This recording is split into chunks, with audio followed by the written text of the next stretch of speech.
안녕하세요. 스티브 영진입니다.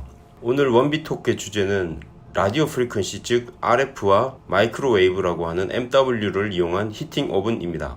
그리 최근은 아니지만 밀레란 독일의 가전회사에서 오븐 제품을 가지고 나와 쇼업을 했는데요.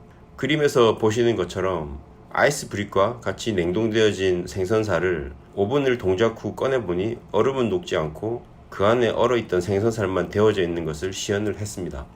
일반적인 전자레인지에서 이와 같이 했다면 얼음도 함께 녹아버렸을 텐데 어떻게 이것이 가능했을까요? 이 궁금증을 해결하기 위해 관련 조사를 해보았고 다음 장부터 제가 설명을 드리도록 하겠습니다. 일단은 전파를 발생시키는 모듈들이 일단 일반적인 전자레인지는 마그네트론이라고 이제 전자파를 발생시키는 것이 있는데 이것은 그걸 사용한 게 아니라 파워 트랜지스터 모듈이라고 대역별로 이제 전파를 발생시키는 어떤 반도체 파워 모듈입니다. 그래서 보통 상용화되어 있는 것은 433MHz, 915MHz 그리고 2.45GHz 이렇게 3개 정도가 상용화되어 있고요. 그리고 밑에 표를 보시면 보통 저희가 이제 RF네, 이게 마이크로웨이브 MW네하고 이렇게 지칭을 할 수 있는 것은 보통 1GHz 이하는 RF, 1GHz 이상은 이제 MW, 이게 로 프리퀀시, 하이 프리퀀시 이렇게 나누고 있고요. 그리고 이제 로 프리퀀시 RF는 좀 이제 전파 분배성이 좀 높은 편이고, 그리고 이제 침투 깊이라는 게 있는데요, 전파에. 이 침투 깊이, 그러니까 penetration 깊이의 침투의 깊이는 주파수 루트 분의 1에 비례를 하게 됩니다. 그래서 이게 주파수가 낮아지면 이게 뎁스가 더 길어지겠죠. 이게 분모가 줄어드니까 이제 값이 커지게 될 겁니다. 그래서 아마 뚫고 들어가는 침투 깊이는 커지고 대신에 이제 표면에 히팅이 되는 것은 주파수에 비례를 하기 때문에 히팅 능력이 떨어지게 되는 거죠. 이것은 뭐 RF나 MW 두 개 다 이제 공통적으로 적용되는 그런 공식이고요. 그래서 위에 이제 설명에 RF 에너지는 보통 히팅 쪽, 그러니까 완전 데우는 거, 그러니까 디프로스트는 해동이고요. 히팅은 이제 음식물을 뜨겁게 데우는 거에는 추천이 되지 않고, 그래서 이제 주파수 가장 낮은 433MHz 정도는 그 히팅에는 잘 이게 추천이 되지 않고, 그리고 이것은 또 약간 시스템적으로 이제 뭐 뒤에서 말씀드리겠지만 디자인하는데 좀 어려움이 있습니다. 그래서 이제 기존에 있던 모듈 중에 915MHz와 2.45GHz 두 개를 같이 써가지고 이걸 구현을 했다고 이제 분석을 했고, 그래서 계속 설명을 드리겠습니다.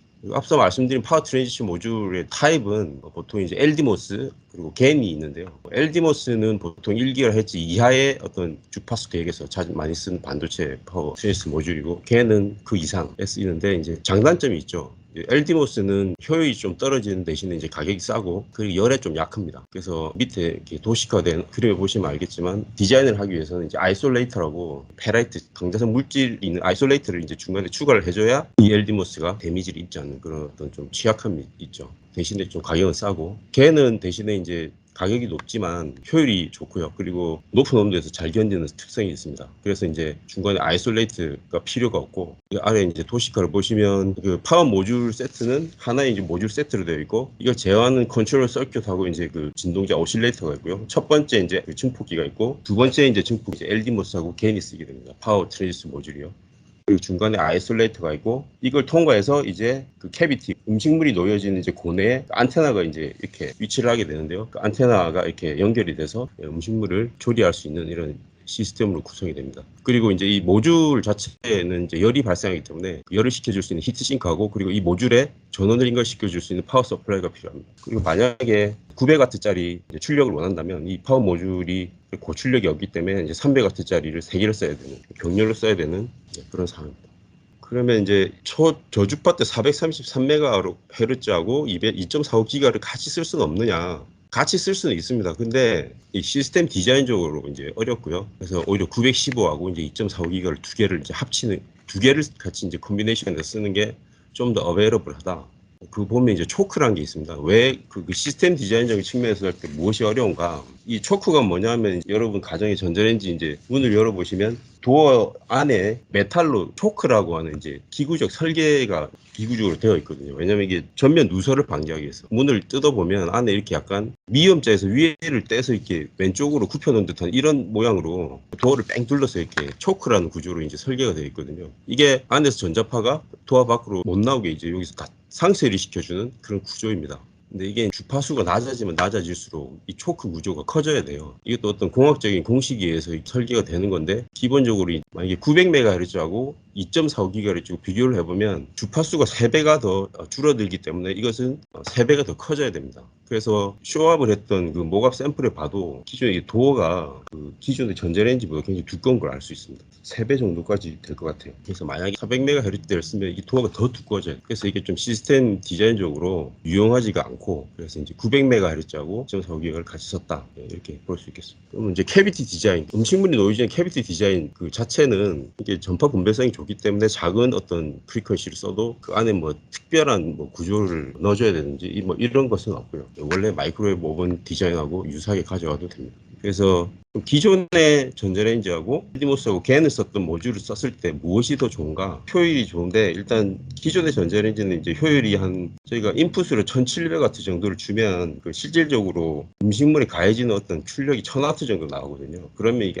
효율이 60% 정도밖에 안 됩니다. 대신에 이제 이런 어떤 반도체 소자를 썼을 때는 75에서 80 그 정도 효율이 이제 좀 더 좋은 효율이 나오게 되는데, 대신에 이제 가격이 비싸죠. 가격이 이게 2013년도부터 이게 어떤 반도체 파워 트랜지스터 모듈이 가격이 이제 다운이 되기 시작해서 많이 싸졌다고는 하는데, 지금도 거의 적어도 한 4-5배 정도는 더 비싸게, 무엇에 비해서 그런 기존에 전자레인지 들어갔던 전자파를 발생시키는 마그네트론이나 기타 전기 장치에 비해서 비싸게 됩니다. 그리고 이 LDMOS나 겐 같은 거 효율은 2012년도 데이터를 보면 프리스케일이라는 반도체 회사에서 제시했던 한 55%에서 계속 기술이 발전하다 보니까 이게 이제 거의 한 70에서 80% 이상 이렇게 올라가는 상황이고요.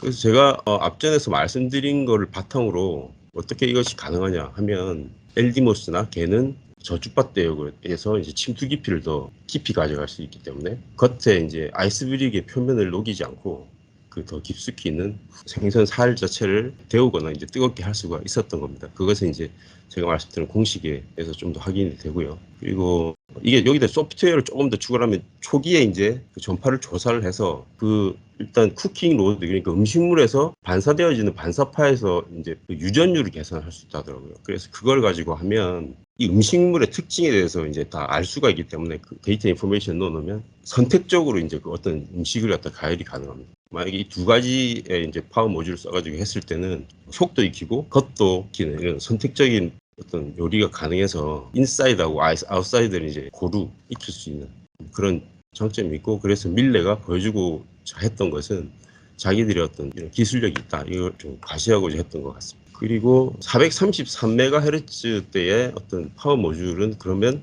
소용이 없느냐? 그것도 아닙니다. 이것도 이제 LDMOS를 쓰기 때문에 좀 상대적으로 이제 약간 저렴한 가격으로 출력을 만들 수가 있는데요. 물론 이 솔루션은 안테나 디자인하고 시스템 디자인하고 그 RF 시스템에 대한 소프트웨어 디자인의 캐파가 제품에 이제 LG 포인트를 이제 만들 수 있다고 봐야겠죠. 그래서 이것은 좀 더 보면 그 아까 루트 F분의 1이라는 공식에 따르면 파수가 가장 낮기 때문에 큰 덩어리의 고기나 꽝꽝 얼은 이제 생선 같은 걸 녹일 때 거의 뭐 겉이나 이런 게 물기가 생기지 않고, 해동을 하고 나서 잘랐을 때 거의 콜드 디프로스트라고 이제 안에 얼음이 약간 느껴질 정도, 잘 이제 썰어질 수 있는 정도, 그 정도까지도 이제 해동이 가능하기 때문에 이것은 커머셜 디프로스트라고 산업용 해동기, 뭐 큰 식당에서 이런 걸 적용해가지고 이 기술 적용해서 이제 해동기를 개발했고, 이런 해동기는 실질적으로 시장에 나와 있는 걸로 알고 있습니다.